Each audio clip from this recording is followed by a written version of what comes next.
গত 10 তারিখ পররাষ্ট্রনীতির সংস্কার নিয়ে আমার করা একটা এপিসোডের পর অনেকে অনুরোধ করেছেন যেন আমি ভারতের সাথে বাংলাদেশের কূটনৈতিক সম্পর্কের ভবিষ্যৎ এবং আমাদের করণীয় নিয়ে ভিডিও করি।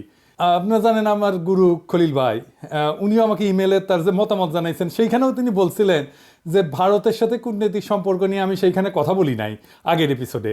ভারতের কূটনীতি বোঝা কোনো জটিল বিষয় না, কিন্তু আমার বুবু কাটাল রানী হাসিনা এই সহজ বিষয়টাকে আমাদের কাছে জটিল করে তোলার চেষ্টা করেছেন। অবশ্যই এটা ভারতেরই বুদ্ধি। তিনি নাকি ভারতকে যা দিছেন তা তারা সারা জীবন মনে রাখবে, তাই না?